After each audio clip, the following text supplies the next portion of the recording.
Acá es importante explicar un aspecto puramente físico, ya que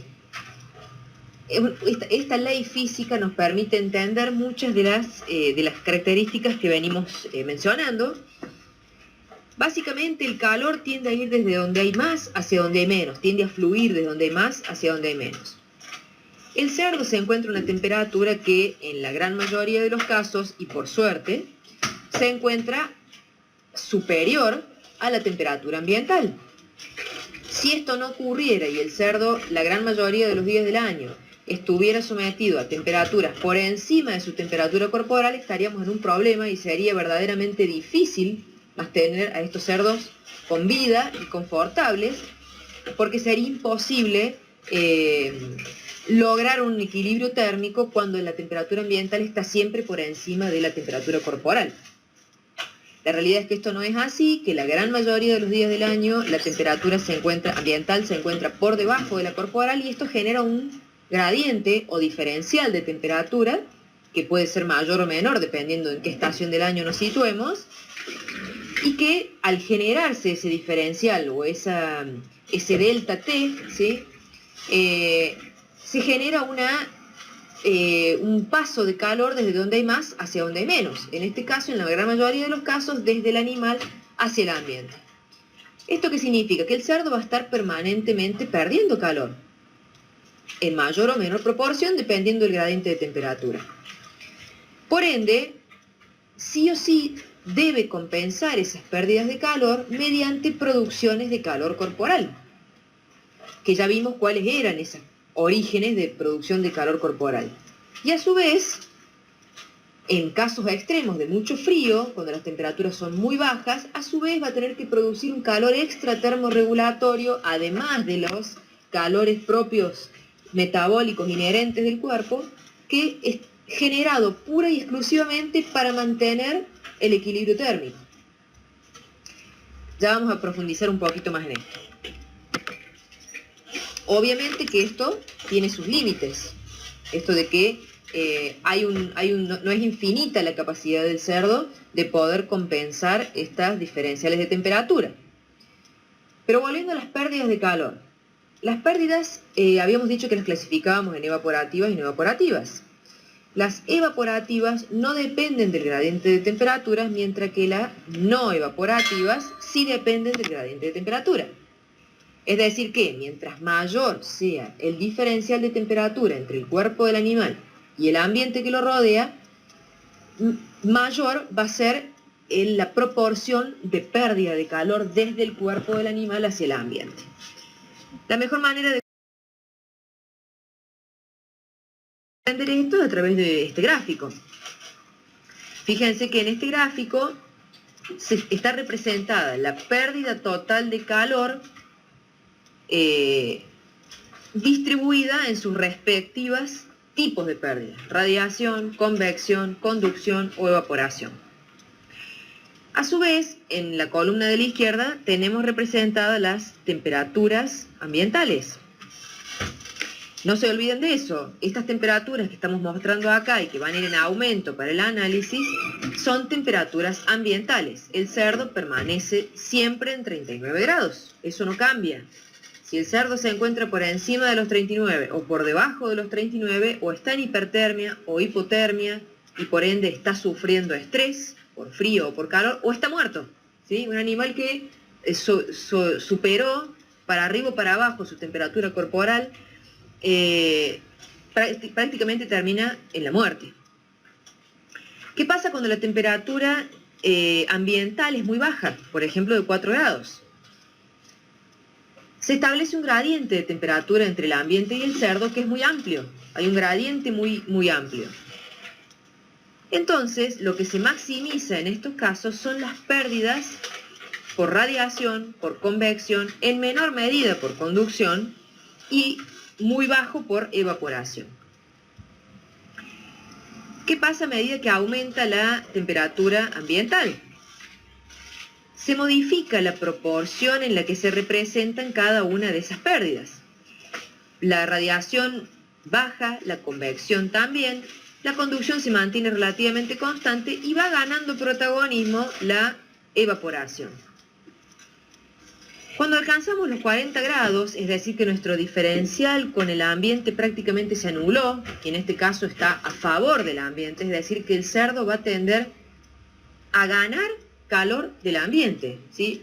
Se anula su capacidad de eliminar por radiación, convección y conducción, y fíjense que el que aparece maximizada es la evaporación. Esto tiene que ver con el concepto de que la evaporación no dependía del gradiente, ¿sí? Se produce independientemente de existencia o no de un gradiente con el ambiente, y se constituye en la única forma de pérdida de calor que tiene el cerdo ante la ocurrencia de altas temperaturas ambientales. En definitiva, es la única estrategia de supervivencia que tiene. ¿Qué es esto de la evaporación? Ya lo vamos a ver más detenidamente adelante, pero básicamente es el jadeo. El cerdo no transpira, tiene anuladas sus glándulas sudoríparas, por ende, su única estrategia de defensa contra las altas temperaturas es el jadeo o evaporación, es decir, la eliminación de calor interno por el aumento de frecuencia respiratoria, el aumento de frecuencia cardíaca y por ende la eliminación de ese calor en forma de vapor al medio. De definir estos dos conceptos que habíamos visto con anterioridad. Habíamos visto el concepto, o en realidad habíamos mencionado la homeotermia y la homeostasis y habíamos dicho que probablemente después de una serie de conceptos podíamos definirlas. Entonces, ¿qué es finalmente la homeotermia? Es la capacidad del cerdo de mantener su temperatura corporal constante dentro de ciertos límites. ¿Y qué es la homeostasis? Bueno, son todos los mecanismos o estrategias que despliega el cerdo y que en su conjunto lo denominamos como sistema termorregulador, que le van a permitir al cerdo mantener la homeotermia. ¿Sí? Grábense a fuego estos conceptos, porque como dije al comienzo de la clase, es una clase muy conceptual y más de una vez lo que podemos llegar a preguntar en un examen o en una actividad es muy conceptual. Así que grábense a fuego estos conceptos.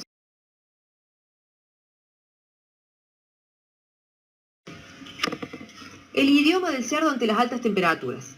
Recién hablamos de la importancia de la evaporación como estrategia de defensa ante las altas temperaturas. Bueno, es importante conocer qué expresa el cerdo ante las altas temperaturas.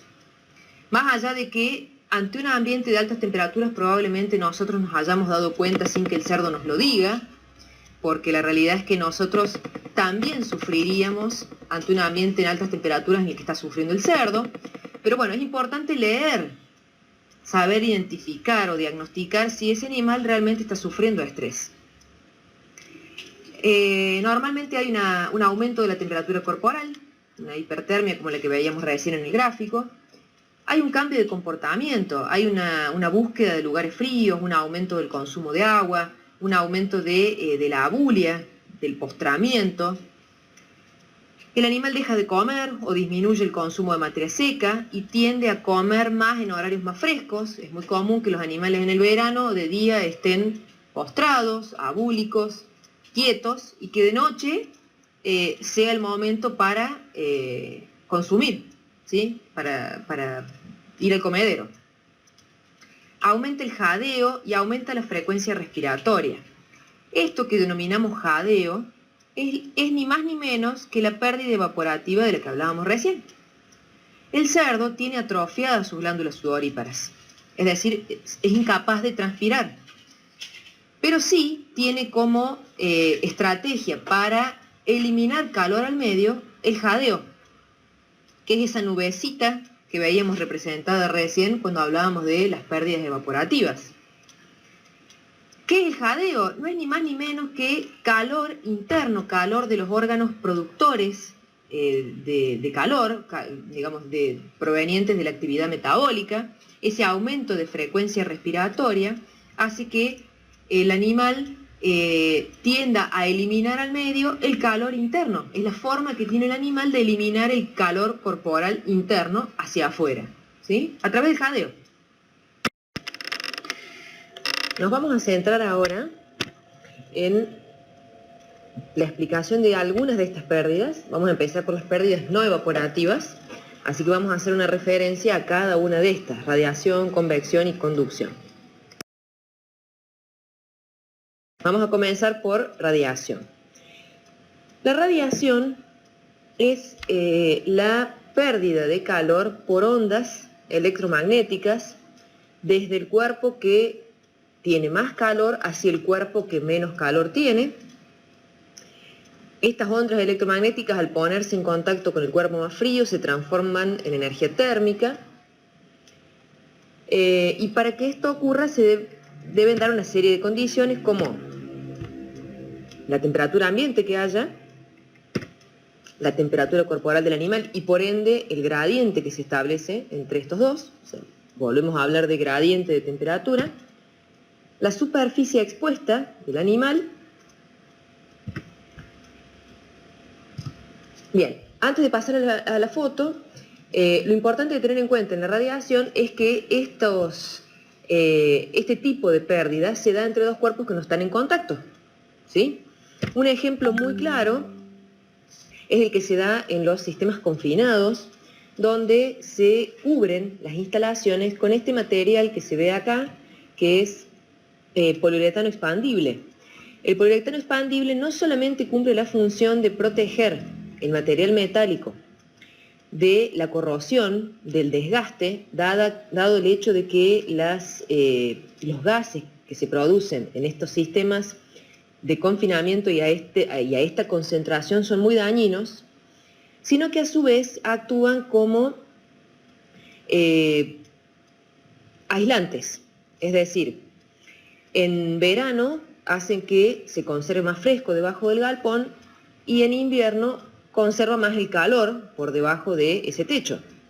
Es decir, hace que las fluctuaciones de temperatura no sean tan marcadas. ¿Por qué? Porque estos materiales, las chapas, el zinc, todos estos materiales metálicos son muy buenos conductores de calor y por ende transmiten con mucha facilidad el calor, no lo conservan y entonces adquieren rápidamente la temperatura ambiental. ¿Sí? Entonces, en definitiva, este material en los galpones en confinamiento hace que estos galpones sean más frescos en el verano y más cálidos en el invierno. ¿Sí? O sea que dependiendo de la situación en la que nos encontremos, es el hecho de impedir que el cerdo, en este caso, o pierda calor con los techos, en este caso, por ejemplo, o gane calor a partir de ellos. ¿En qué caso se daría cada uno? Bueno, en el caso del verano, donde las chapas están muy calientes por estar en contacto directo con el sol, o en realidad irradiadas permanentemente por el sol, sería muy fácil que esas chapas le irradiaran calor a los animales que están descansando debajo de ese techo, si no fuera por la presencia de este material aislante. En invierno ocurre lo contrario. Estos animales que están descansando podrían estar perdiendo calor continuamente, irradiando ese calor hacia materiales que están más fríos que el cerdo, ya que estas chapas van a tomar la temperatura ambiental. Otro ejemplo muy gráfico de esto es lo que ocurre en sistemas al aire libre, donde el cerdo, por ejemplo, ante la ocurrencia de bajas temperaturas, se echa al sol.